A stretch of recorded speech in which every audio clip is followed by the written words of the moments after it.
Assalamualaikum warahmatullahi wabarakatuh. Selamat pagi anak-anak kelas 7E maupun 7F. Selamat belajar kembali setelah kalian liburan cukup lama ya. Hari ini kita akan belajar matematika untuk bab 1 kelas 7, yaitu bilangan dan operasinya.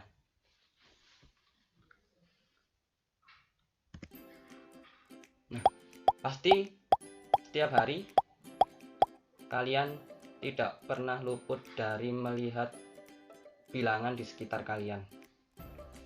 Banyak sekali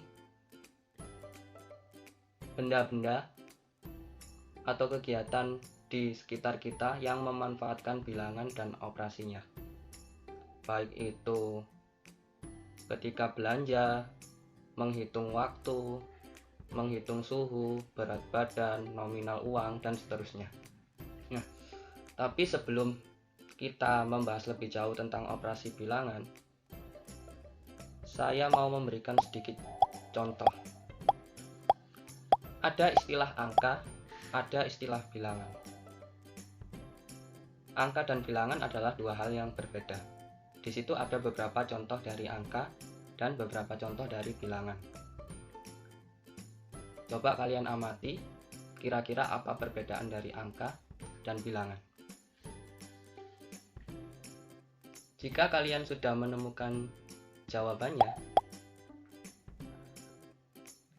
coba definisikan pengertian dari angka maupun bilangan menurut pemahaman kalian berdasarkan contoh gambar tadi. Kalau sudah, tolong dijawab di kolom komentar. Oke, selanjutnya kita ke pengelompokan bilangan. Jadi, jenis-jenis bilangan itu ada banyak sekali dan semuanya tergabung menjadi satu himpunan yang disebut bilangan kompleks. Bilangan kompleks ini terbagi menjadi beberapa bagian. Namun kita tidak akan mempelajari semuanya. Kita hanya akan fokus pada bilangan bulat dan pecahan. Nah, sekarang kita ke bilangan bulat terlebih dahulu. Kalau kalian lihat di sini ada garis bilangan. Ada angka 0, 1, 2, 3, 4 dan seterusnya, kemudian negatif 1, negatif 2, negatif 3, negatif 4 dan seterusnya. Itu semua adalah anggota dari bilangan bulat.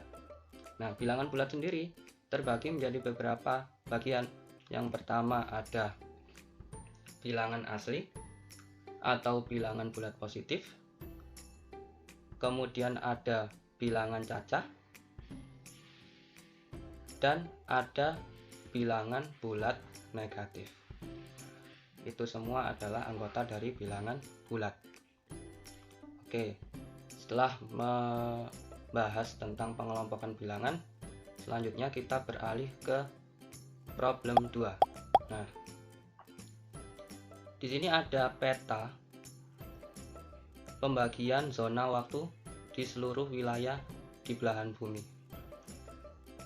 Jadi setiap satu kolom itu perbedaannya adalah 1 jam. Semakin ke kiri, waktunya semakin lambat. Sedangkan semakin ke kanan, waktunya lebih cepat. Semakin lebih cepat ya daripada yang di sebelah kirinya. Nah, misalkan saja di Sulawesi itu pukul 9. Maka di Jakarta karena selisihnya satu kolom di sebelah kiri, 1 jam lebih lambat.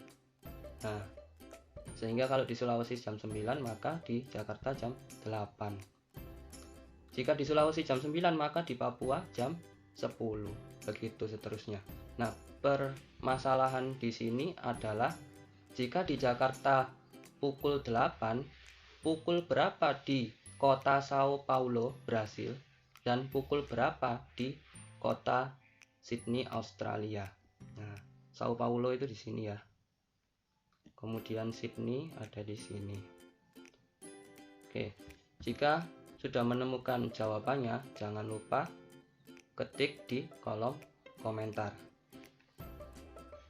Oke, selanjutnya kita ke operasi penjumlahan dan pengurangan bilangan bulat.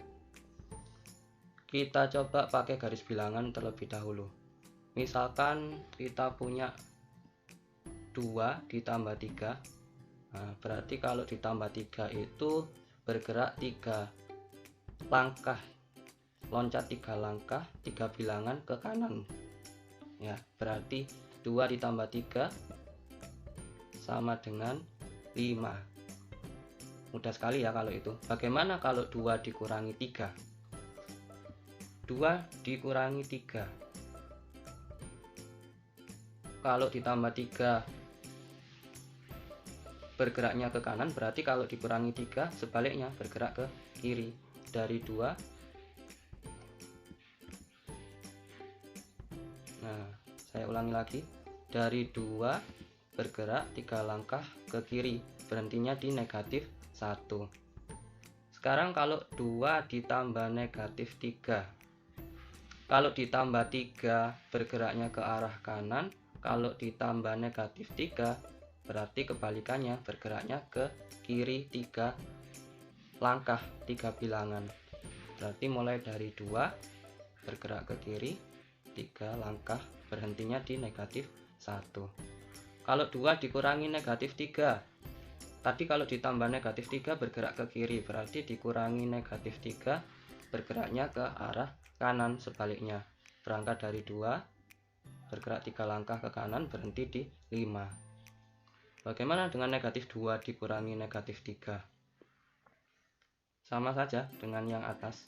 Dikurangi negatif 3 berarti bergerak ke kanan. Mulai dari negatif 2 bergerak ke kanan 3 bilangan, berhentinya di 1. Nah, pertanyaannya, bagaimana kalau bilangannya besar? Masa kita harus menggambar garis bilangan yang sangat panjang? Pasti tidak akan cukup buku kita kan? Oke, kita coba dengan bilangan yang agak besar. 20 ditambah negatif 35. Hasilnya sama dengan 20 kurangi 35. Nah, kok bisa jadi pengurangan? Nah, penjumlahan dan pengurangan kalau berdekatan, maka tandanya berubah. Jadi, pengurangan. Positif, negatif kan beda tanda. Kalau beda tanda, tandanya berubah jadi negatif. Jadi pengurangan. Jadi sama dengan 20 dikurangi 35. Nah, kok besar dikurangi kecil ya? Nah, sebenarnya di sini tidak ada masalah. Anggap saja min 35 dikurangi 35 ini sebagai hutang, sehingga kita punya uang 20 untuk membayar hutang kita 35, sehingga hutang kita tinggal 15. Nah, karena masih hutang, maka nilainya negatif. Jadi 20 dikurangi 35 sama dengan negatif 15. Selanjutnya 12 dikurangi negatif 15. Nah, sama dengan 12 ditambah 15. Karena negatif ketemu negatif, tandanya sama kan? Tandanya sama, berubah jadi positif, jadi penjumlahan. Jadi 12 ditambah 15 sama dengan 27. Selanjutnya negatif 30 dikurangi negatif 25. Sama dengan negatif 30 ditambah 25. Negatif ketemu negatif jadi positif, tandanya sama, berubah jadi penjumlahan.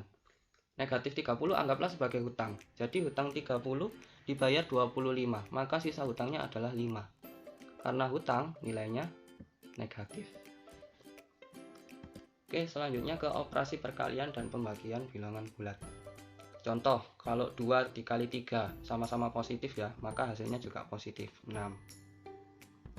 Kemudian 2 dikali negatif 3, 2-nya kan positif. Positif bertemu negatif jadi negatif karena berbeda tanda. Dua bilangan beda tanda, kalau dikalikan hasilnya negatif. Jadi 2 dikali negatif 3 sama dengan negatif 6. Selanjutnya negatif 2 dikali negatif 3. Kira-kira jawabannya 6 atau negatif 6?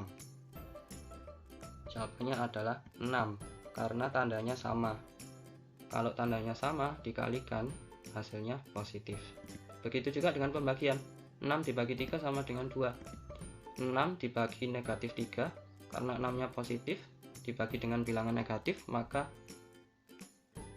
hasilnya menjadi negatif 2 karena berbeda tanda.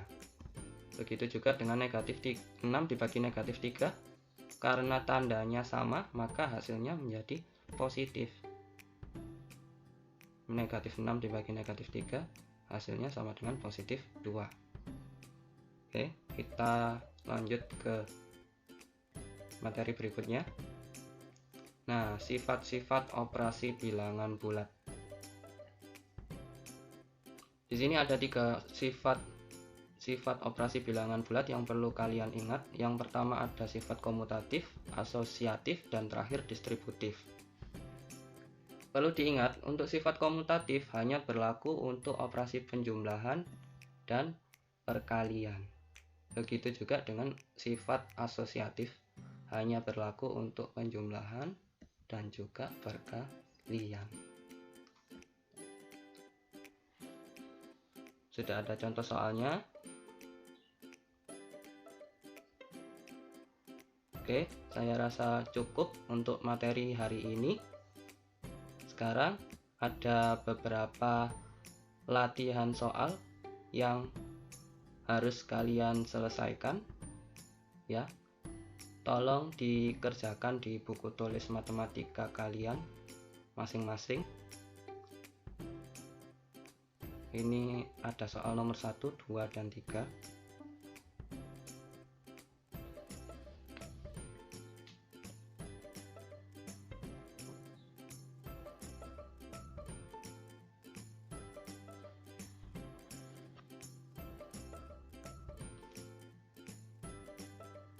Oke, saya next dulu. Ini soal nomor 4 dan nomor 5.